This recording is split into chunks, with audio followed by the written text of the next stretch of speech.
Restrict भले करें लेकिन आप फूड प्रोवाइड करिए सबको, है ना। आप प्रोजेक्शन ऑफ पॉपुलेशन इंक्रीज का सहारा लीजिए, मतलब कि कोर्ट ने कहा कि आप इस इशू को रिजॉल्व करने के लिए प्रोजेक्शन ऑफ पॉपुलेशन इंक्रीज, मतलब कि पॉपुलेशन जो इंक्रीज हुई है इसका क्या प्रोजेक्शन है, मतलब आप पता करिए कितनी पॉपुलेशन इंक्रीज हुई है और फिर उसके बाद लोगों को ये सारी चीज़ें प्रोवाइड करिए, है ना। फिर गवर्नमेंट वही सेम चीज़ जो मैंने बताया कि गवर्नमेंट उन्हीं 2 पॉइंट को लेके आई, सेक्शन 3 क्लॉज 2 और सेक्शन 9 को ऑफ NFSA एक्ट, ठीक है।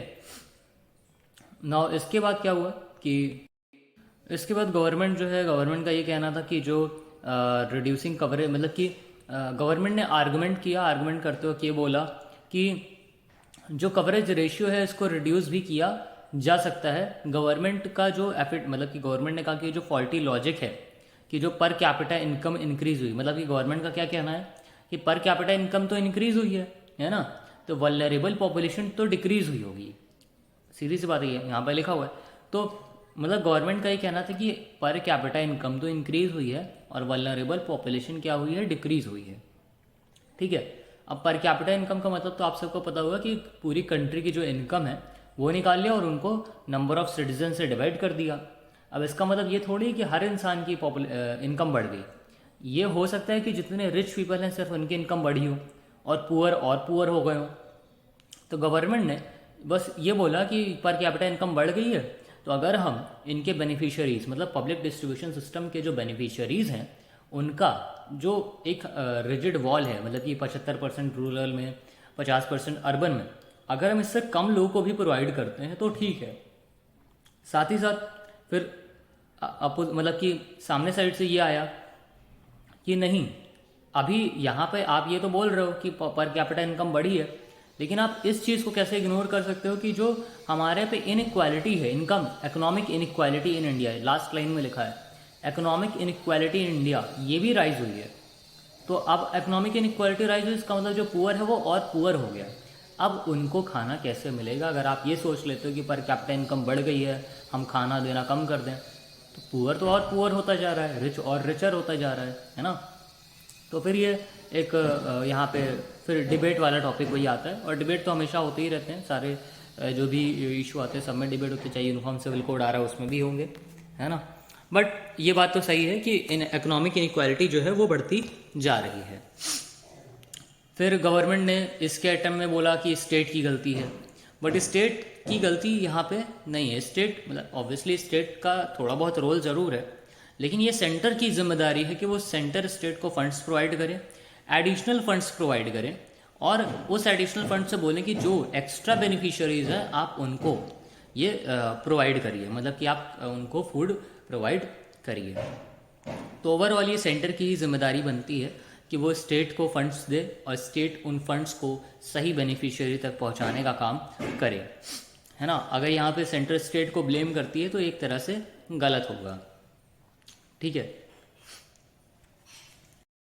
और फिर यहाँ पे बात आती है कि जो गवर्नमेंट का रिस्पांस था कि स्टेट को, तो फिर यहाँ पे मतलब ओवरऑल स्टेट को मतलब स्टेट इस पर जिम्मेदार नहीं है, इस पर सेंटर को ही एक्ट करना चाहिए प्रॉपरली, है ना। नेक्स्ट ये आता है कि अभी ये बोला गया कि जो सुप्रीम कोर्ट ने है उसने कहा कि 800 मिलियन से जो पॉपुलेशन है इसको बढ़ा करके, मतलब बेनिफिशियरीज हैं PDS के, इसको बढ़ा करके 900 मिलियन कर देना चाहिए, पहली चीज़। और दूसरी चीज़ यहाँ पे जो इन्होंने राशन को डबल कर दिया, मतलब कि वो 5 किलो से 10 किलो कर दिया, उसके करने का सिर्फ रीज़न ये था कि इनके स्टॉक में, क्योंकि इनके पास राशन बहुत ज़्यादा जमा हो गया था और इनके पास स्टोरेज का इशू आ रहा था, तो इसलिए इन्होंने डबल राशन प्रोवाइड करवा दिया, ऐसा बोलना है लोगों का। लोग मतलब कौन लोग, मतलब कि जो कुछ पार्टीज़ हैं जो सेंटर के अगेंस्ट हैं, उनका कहना है। और सीधी सी बात है, सेंटर हो या कोई भी हो, है ना, प्रॉब्लम्स हर चीज़ में होंगी, चाहे जितनी पॉलिसीज़ आ जाएं, कुछ ना कुछ तो प्रोज एंड कॉन्स सबके होते हैं। तो हम इस वजह से टोटली ये नहीं कह सकते सेंटर गलत कर रही है। सेंटर ने, हमने देखा कि कोविड-19 में बहुत ही ज़्यादा अच्छे स्टेप्स उठाए थे, लोगों की बहुत ही ज़्यादा हेल्प करी थी और काफ़ी अच्छे तरीके से इस पैंडमिक को मैनेज भी किया था। और जो वैक्सीनेशन ड्राइव्स चलाई थी वो भी कोई आसान काम नहीं था कि एक काफ़ी बड़ी पॉपुलेशन को इन्होंने कम से कम समय में कम से कम इन्फेक्ट करके लोगों को वैक्सीनेशन प्रोवाइड करवाई और साथ ही साथ लोगों को सेव किया कोविड-19 पैंडमिक से। अभी भी कई नेशंस है चाइना जैसे जो इस पैंडमिक से जूझ रहे हैं, लेकिन इंडिया अब इससे फ्री हो चुका है। एक तरह से हम देख सकते हैं अब उसके केसेस ना के बराबर आते हैं, और आते भी हैं तो उन्हें ईजिली मैनेज कर लिया जाता है। तो इस वजह से सेंटर को यहाँ पे हम ब्लेम नहीं कर सकते कि कोविड-19 पैंडमिक में सेंटर ने कुछ स्टेप्स नहीं उठाए। सेंटर ने बहुत ही बढ़िया रोल प्ले किया, and we should be proud कि हमारे पास एक ऐसी लीडरशिप है, ऐसे पॉलिटिशियंस हैं जो ऐसे पैंडमिक्स को काफ़ी सीरियसली लेते हैं। इसके बाद G20 can be the UN security council alternative, मतलब कि G20 जो है यूएन सिक्योरिटी काउंसिल का अल्टरनेटिव हो सकता है। यह आर्टिकल भी काफ़ी इंपॉर्टेंट है, लेकिन हम इसको थोड़ी देर में डिस्कस करते हैं। ऑलरेडी G20 के बारे में क्या क्या प्रॉफिट्स हैं, क्या क्या लॉसेस है, वो मैंने डिस्कस कर चुका है, बट स्टिल ठीक है, मैं फिर से इसको डिस्कस यहाँ पे करूँगा जिससे कि रिविजन भी एक बार हो जाएगा। बट उससे पहले देखते हैं कि आज का जो करंट में कुछ न्यूज़ चल रही हैं वो सब क्या है। जैसा कि बीजेपी की विक्ट्री गुजरात में किस वजह से हुई, क्या क्या चीज़ें कंट्रीब्यूट करी इनकी विक्ट्री में, क्योंकि ऑलरेडी बीजेपी तो थी ही गुजरात में। फिर corruption has increased in Gujarat yet BJP prevailed, मतलब करप्शन गुजरात में बढ़ा बट फिर भी बीजेपी वहाँ पे प्रिवेल कर रही है, बीजेपी वहाँ पे तब भी है।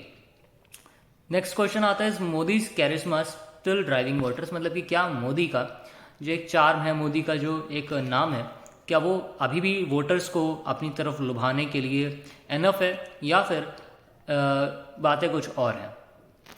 Was price rise an issue, क्या प्राइस राइज जो है इशू था या नहीं था, मतलब बीजेपी कई जगह हारी है।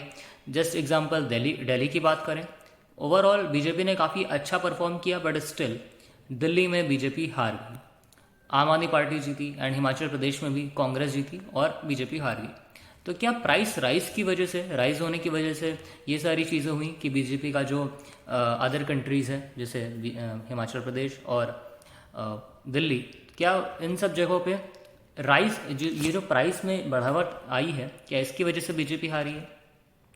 बीजेपी हिंदू रेनबो, मतलब कि बीजेपी का हिंदू पे क्या एक वो रहा है, जैसे कि मुस्लिम्स पे क्या चीज़ें रही हैं, आदिवासीज़ कितना इनको पसंद किए, दलित्स कितना पसंद किए, ओबीसी, कोली, क्षत्रिय, पाटीदार, अपर कास्ट, मतलब ये सारे लोग कितना ज़्यादा बीजेपी की तरफ थे, कितना ज़्यादा वोट किए, ये सारी चीज़ें यहाँ पे बताई जा रही है ना। नेक्स्ट आता है, how well the BJP Gujarat model of development fared in this election, मतलब कि गुजरात का जो डेवलपमेंट का मॉडल था वो कितना ज़्यादा इस इलेक्शन में बढ़िया रहा।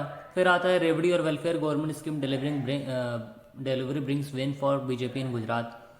तो हम यहाँ पे देखें, इन सारे अगर टॉपिक्स का अलग से हम लोग पढ़ते हैं तो फिर ये हमारे लिए काफ़ी ज़्यादा एक तो मैं कहूँगा कि नॉन प्रोडक्टिव हो जाएगा, क्योंकि हमें किसी पॉलिटिकल पार्टी के पर्सपेक्टिव से किसी भी आर्टिकल को, किसी भी न्यूज़ को नहीं पढ़ना है।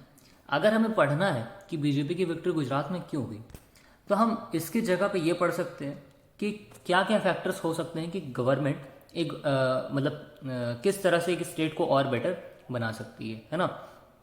प्राइस राइज एन इशू, तो किस तरह से जो प्राइसेस राइज हो रहे हैं वो किस तरह से लोगों को दिक्कत दे रहे हैं या फिर अच्छे लगते हैं, ठीक है।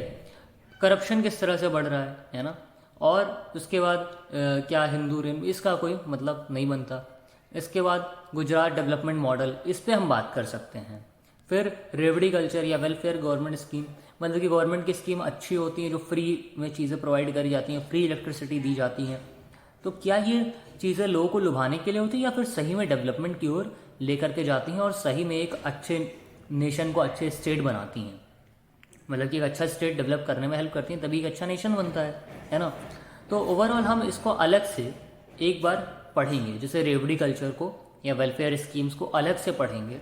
हाँ, फिर उसके बाद गुजरात डेवलपमेंट मॉडल, तो डेवलपमेंट का क्या मॉडल होना चाहिए उसे अलग से पढ़ेंगे।